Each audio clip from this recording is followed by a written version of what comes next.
right off the bat, I need to say, I will not be recapping the entirety of this shitty season. I assume you've watched it already. With that said, here are my honest grievances. Let's get right into it. It's already been a year since I last tore apart this show's first season.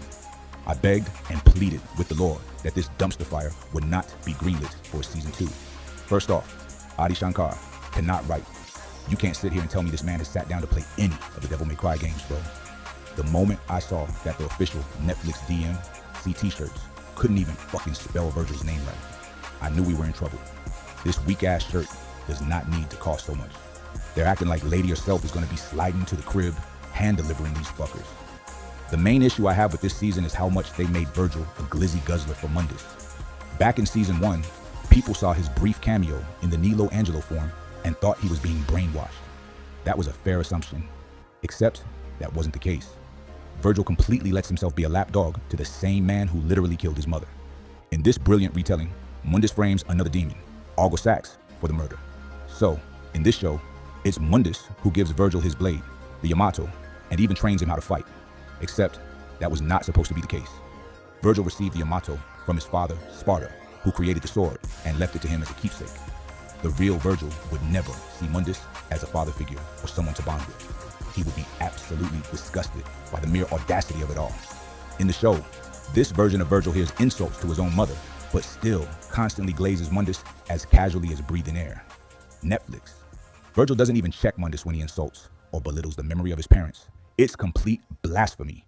The real Virgil has a deep respect for his lineage and would not let shit like that slide at all. Seeing Netflix Virgil receive the Yamato from a snake like Mundus genuinely had me sick. This is not my Virgil. There's no point in adapting characters if they're going to act contrary to how they are established in the source material. Virgil's agency and stoic independence are gone. His raw, quiet strength, everything that made the real Virgil our Virgil, is missing. I predict people would defend this by saying, it doesn't matter, it's a new universe. The point is, characters need their key traits to be those characters. Otherwise, they might as well be strangers. And just like Netflix Dante in season 1, this version of Virgil is weak and nerfed, which makes no sense since they're supposed to be in the DMC3 era. For some reason, Virgil betrays Dante and Lady constantly, even though he clearly needs help.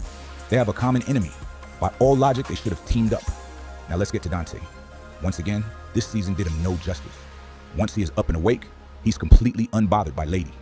Keep in mind, last season Lady backstabbed and betrayed him multiple times. I was hoping he'd feel some type of resentment, but no, we get nothing. There's zero tension or consequences for Lady. The conflict is resolved instantly. There's no reason for Dante to be so trusting of her when all she does is capture and betray him. Lady never has to work for redemption. It's all just brushed off. The only reason I see Dante ignoring all those red flags is that he's simping for her. Oh, shit. Oh. The whole reunion scene is treated as a gag. They even have the nerve to make JoJo references. For some reason, Adi Shankar loves putting in meme references once again. We even get a reference to the lawn chair meme just so people can point and laugh. But in reality, that doesn't save this sorry-ass show. Then there's the scene where Lady and Dante kiss, with it being implied that they were intimate later on. Dante in DMC3 was clearly into her, sure. On paper, this should have worked. But this is Netflix DMC with a terrible version of Lady. This version of Lady has lied and backstabbed Dante since day one. Nothing about this couple is earned or organic. It's sudden fan service for the shippers with zero chemistry. It would have been a great idea in a better show, but Adi Shankar cannot help but continue his streak of generational fumbles. By the time they got to Argo Sax, I felt nothing. The season is still plagued by terrible CGI segments. Last season, they character assassinated Lady. This time, it's Virgil. They make him a bitch for Mundus and have him disrespecting his mother, which is just insane. You can't expect me to view him as a great adaptation when he's antithetical to the games. I shouldn't be surprised, though, at the end of season 1, they had him reference his own theme music. Once again, MCU tier, terrible writing. And I have to say something important. After looking at the feedback from my last video, I realized something. Throughout this year, I haven't posted. I was lurking and watching the discussion, and I've realized most of you all are LARPers. A lot of people love this terrible anime, and it's mostly because none of y'all have ever played the video games. I find it funny how 10 million copies of DMC5 have been sold, yet only 17% of you have actually beaten the game. Those percentages get lower the further back you look in the series, yet somehow, all of you people who never once finished a DMC game in your lives are experts on the lore.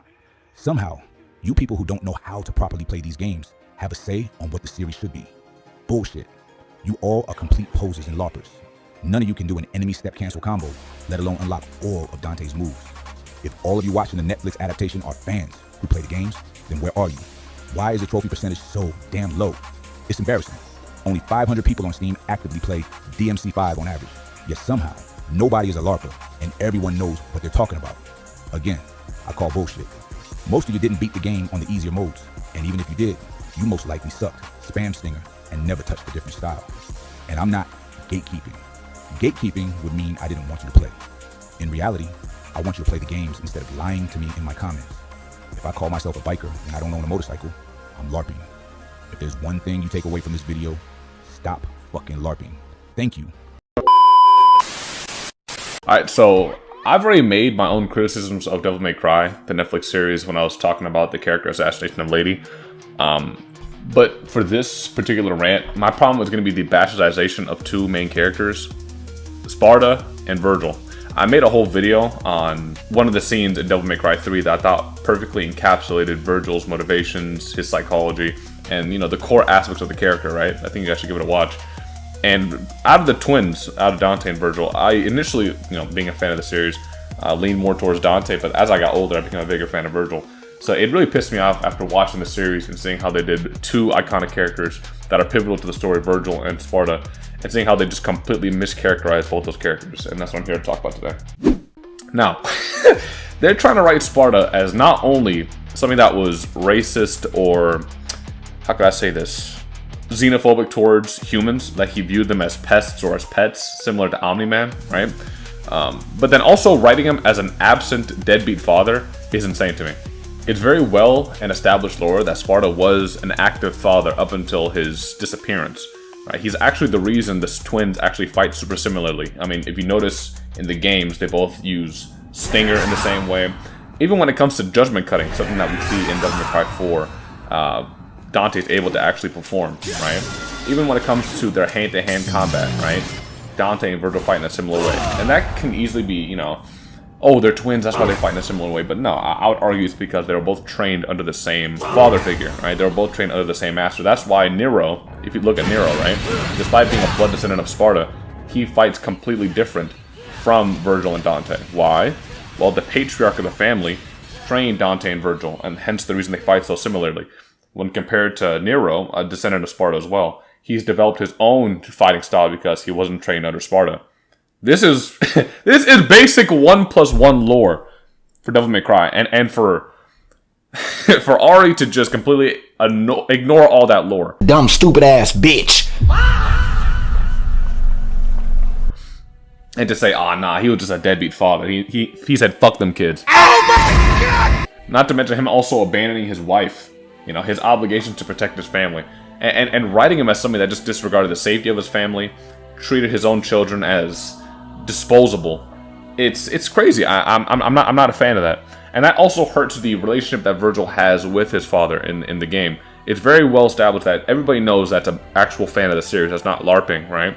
They know that Virgil is actually really, he has like this affinity towards his father, right? He looks up to him in many different ways. He aspires to be like him. Hell, that was his entire motivation in Devil May Cry 3, right? Is he wants to be akin to his father. He wants to be like him and he wants to surpass him. Or at the very least, he wants to emulate his father, right?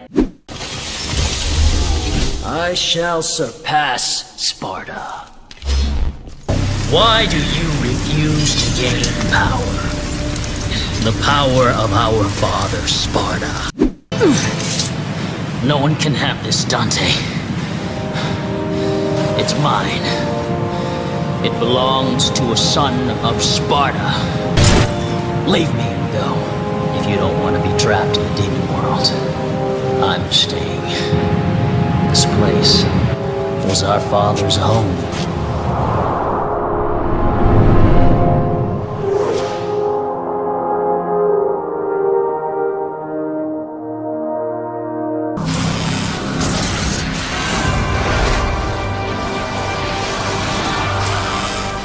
It'll be fun to fight with the Prince of Darkness. If my father did it, I should be able to do it too.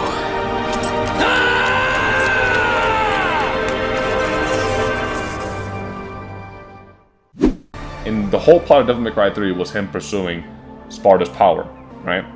Another aspect of the character that they just completely bastardized is Virgil's insecurity. They completely just ignore that through and through in Season 2. You know, this need or lust for power that Virgil has, right? It's born out of insecurity. It's born out of the fact that he was vulnerable and he wasn't able to protect his mom, and he was barely able to protect himself when they attacked Redgrave. And he largely blamed himself for what he thought was the death of his twin brother Dante.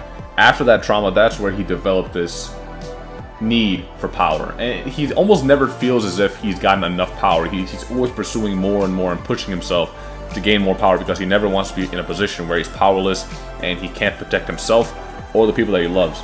Bro, that's one of the most quotable lines in Devil May Cry series. Even people that are casual fans, they know the scene I'm talking about, where after he deflects Dante's sword away and he stabs him, he gives a whole monologue on the importance of power.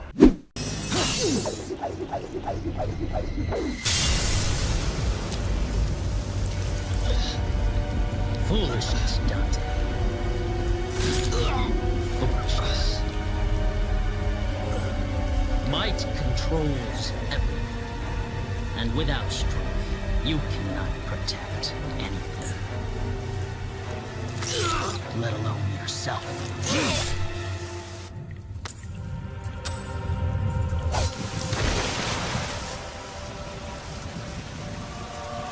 And of course, if you know the origins of why he has this lust for power, it all makes sense. And for all of that to just be absent in the character, in the entirety of the series, it's... he doesn't talk about power. They don't explore his insecurities when it comes to power at all in Season 2. So, I don't know. I'm not a fan. I'm not a fan of how they bastardized Sparta. They character assassinated him. They wrote him as a deadbeat piece of shit father. And I'm also not happy about the fact that one of the core motivations for Virgil is completely absent in the character. Now, I wasn't able to get my brother's input on the commentary for Season 2 on this particular video, but if you guys are interested in hearing his thoughts on the series as a whole and the entire rant that we had on Lady, aka DeMarcus, for those that know, you know, be sure to check out that video. I'm sure Pat to put like a card on the screen, maybe show the thumbnail or what have you.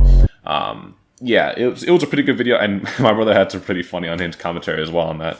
But if you want to hear my own personal thoughts on Virgil, understand why I have a strong affinity towards the character, and I feel, you know, one of the scenes that I felt as if really encapsulated the character very well, check out my video right here on the top right of the screen. I'll put the thumbnail, I'll put the title right here. So I think it's some of my best work, and for people that are new to the series, if you want to get a better understanding of the character Virgil, it's a great video to start on.